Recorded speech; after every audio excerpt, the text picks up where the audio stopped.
Bom, lembra-se de Pilatos? Figura pouco conhecida, né? Está sempre na mídia, na Semana Santa, né? Para variar, né? Muito bem. Como todo mundo sabe, né? Ele era o governador romano da Judéia no tempo de Jesus, tá? E trouxe Jesus à sua presença, sendo que nesse momento o mestre já era prisioneiro, né?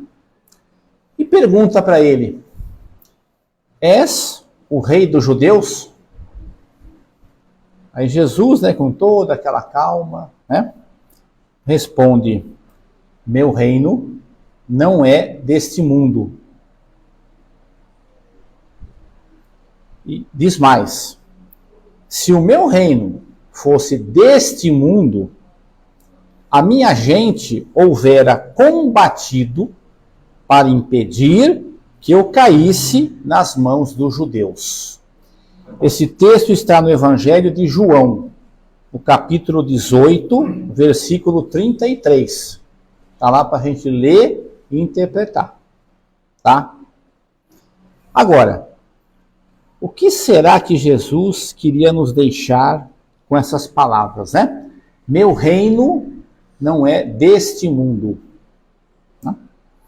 Bom, hoje, com os ensinamentos espirituais, né, nós entendemos esse meu reino não é deste mundo como a vida além desta vida. Dá para entender? Né? Muito bem. Só que, como naqueles tempos de Jesus, como hoje, temos dificuldades, sim, para compreender essa vida além desta vida. Né? As palavras são fáceis, né? Mas a compreensão, né, na mente e no coração é um pouco mais difícil. Tá? Então, por exemplo, naquele tempo, a dificuldade era tanta que as pessoas entendiam o seguinte: Deus dava a cada um como recompensa, né, se as suas leis trazidas por Moisés fossem rigorosamente cumpridas, observadas, então a pessoa teria bens terrenos, né, supremacia da sua nação, a qual ele faz parte, né, vitórias sobre aqueles que eles achavam que eram seus inimigos e por aí vai. Hoje não é um pouco parecido? Né? Então não é coisa nova, não é coisa velha, como diz, né? Lá de trás. Mas devido a essa dificuldade. Tá? Ora, e ao contrário, né? Se eu não observasse rigorosamente as leis, então vinham derrotas, né? Calamidades públicas, não é mesmo? Individuais, doenças e por aí vai. Não é o que se pensa hoje também um pouco? Né? Tanto é, já ouviram falar dos samaritanos? Era um dos povos judeus da época, né, que não eram tão rigorosos no cumprimento das leis. Por exemplo, era um povo bem humilde, né, não tinham muitos recursos, então eles não poderiam ir uma vez por ano, por exemplo, lá no templo em Jerusalém, fazer suas oferendas, né? E os sacrifícios de animais. Naquele tempo fazia isso aí, né? Se fosse hoje, o meio ambiente estava dando em cima, né? Mas naquele tempo, né, fazia. Certo? Então, os samaritanos, eles eram preconceituados naquele tempo, porque não cumpriam com as regras. Só que ninguém lá de Jerusalém se preocupava. Por que eles não vêm até aqui? Hã? Tanto é que Jesus, sabendo disso, ele nos deixou a parábola do bom samaritano. É só ler lá e interpretar. Né? E quando ele estava naquele poço famoso, né, de água, conversando com a samaritana, que já era uma coisa absurda, né, um judeu conversar com um samaritano, ele explicou para aquela senhora, né, que haveria um dia em toda a terra que o contato nosso com Deus seria em espírito e verdade. Ou seja, sem formalidades. Que ela não precisava se preocupar em ir a Jerusalém. Ela podia ali mesmo conversar com Deus. É o que muitas vezes nós falamos, né? Nós podemos conversar com Deus. Mas como? Não dá para conversar com o celular. Mas dá para conversar de coração e com a inteligência, pensamento. Né? Agora, eu tenho que ter fé para isso, né? Se eu não acreditar, não resolve nada. Tá?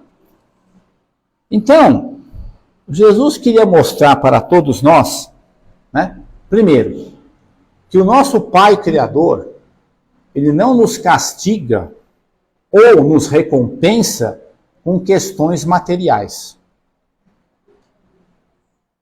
Tá? Então, teve um tempo também, né, que tempo dos reis, né? Quem passou por essa época? Aquelas encarnações lá atrás, os reis, né, enfim, os poderosos da época se achavam presenteados por Deus. Tá? E não é bem assim, né? São presenteados, sim, com a responsabilidade, que muitas vezes não cumprem. Tá? Ora, então, o nosso Pai, ele nos ama no seguinte sentido: sede perfeitos, como o nosso Pai Celestial é perfeito. Então, olha só, ele nos deu a liberdade de sermos perfeitos como ele é. Isso é amor. O nosso Pai não quer que nós fiquemos estáticos. Né? Igual aquela síndrome, né, da Gabriela. Eu nasci assim, você sempre assim, vou morrer assim. Não. A vida é um dinamismo muito grande, tanto aqui como no mundo espiritual. Então, todos nós estamos num processo que nós chamamos no Espiritismo de evolução. E se nós abrirmos a mente e o coração para isso, nós poderemos aos poucos irmos compreendendo essa nossa natureza espiritual e divina. Compreender que não somos apenas um ser humano, mas um ser que tem continuidade. Só não é eterno como o Pai Criador, porque nós tivemos um começo, não sabemos quando. E o Pai Criador sempre existiu. Né? Não perguntem por que é assim, porque a gente não sabe ainda. Mas é só o que nós sabemos por enquanto. Tá? Ora, e além dessa continuidade, para a gente entender essa continuidade, dá para a gente começar a raciocinar em tudo que Jesus deixou para a gente, né? Caridade. Fora da caridade não há salvação. Né? Tolerância. Né? Tolerar aquele parente complexo, né? Ah, meu Deus do céu, né? Paciência, né? Com aqueles que não pensam como eu, né? Né? Perdão. Ou coisa difícil, né? Tão difícil que ele veio aqui ensinar pra gente, né? Não é mesmo? Aí que tá.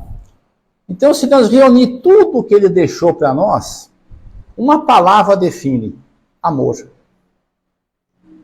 Por isso que os seus ensinamentos, em resumo, chama-se amor. Inclusive, como ele falou, aos inimigos. Então imagine naquele tempo você pensar que, né, se eu não cumprisse com tal ou tal mandamento, meu inimigo ia me derrotar. Né? E era muito forte isso. Ele chega lá e fala: porém, eu vos digo, ame os vossos inimigos. Aí caiu o mundo, né? Certo? Aí o pessoal queria já torcer o pescoço, porque, né, não é possível um negócio desse, né? É um rebelde, né? Mas ele trouxe todo esse processo evolutivo para nós. Então, tanto é que hoje, né, nós não vemos no Espiritismo inimigos, mas vemos irmãos ainda infelizes, porque não conseguiram abrir-se para esse processo chamado evolução. E nessa questão, continuam, por exemplo, pegando em armas contra os seus, entre aspas, inimigos, dos seus interesses, né? Puxando o tapete, como se diz, né, aqui no Brasil, né? Se diz muito isso, né? Enfim, certo? Sem contar a corrupção, né? Aí já viu, né? Então, como todos nós estamos nesse processo, temos hoje ferramentas espirituais para entendermos que esse amor que o Pai maior tem por nós é nos permitir essa caminhada. Ser perfeito como Ele é perfeito. Se Ele fosse realmente um Deus mandatário, não seria assim. Né? Porque muitos ainda entendem que você não pode ser igual a mim. Né? Não pode. Certo? Como o romano é meu irmão, ele é igual a mim? Ixi, Maria. Né? Já viu, né? E outras coisinhas mais, né? Que aconteceu na Terra e a gente nem fala, porque se falar, né? Já viu. Mas é só a gente pensar e raciocinar. Né? Difícil? Lógico que é difícil. A gente sempre fala isso, é difícil. Por isso que ele veio aqui, enviou vários mensageiros antes e depois dele. Né? Hoje nós temos o chamado Consolador Prometido, que é a figura do Espiritismo, que nos permite esse autoconhecimento. Então, se a gente quiser abrir-se para isto, livre-arbítrio. Se eu não quiser perder cabelo, eu não abro. Né? Deixa para lá. Né? Deixa para a próxima encarnação, né? Quem sabe, né? Eu consigo. Mas nós temos hoje a oportunidade, né? De tentar entender e assim, acelerar um pouquinho essa nossa evolução. Andar um pouco mais na frente. Né? A tecnologia está correndo. E os sentimentos de Jesus em nós? Essa que é a questão, né? Então, eu não vou esperar o meu vizinho fazer a reforma íntima dele, como a gente diz, né? Eu vou começar por mim. Dentro da minha casa. Né? Certo? Porque, afinal de contas, a nossa família humana, né? Também são todos espíritos que já vivemos muito no passado. E talvez não tivemos, né, lá atrás, né, relacionamentos agradáveis. Então nós estamos hoje todos reunidos para podermos, né, tentar caminhar juntos nessa jornada que ele nos deixou. Tá? Então, gente, como o meu reino não é desse mundo, disse Jesus, tá? Não precisamos ficar preocupados também, né, porque se tem um problema, né?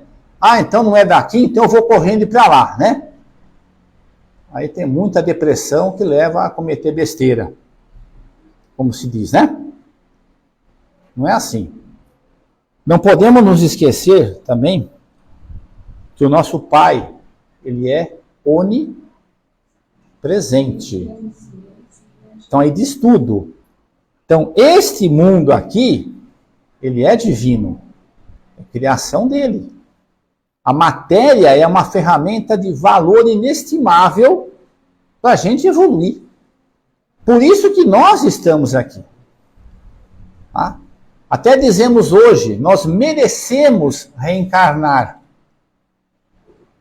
para continuar aprendendo.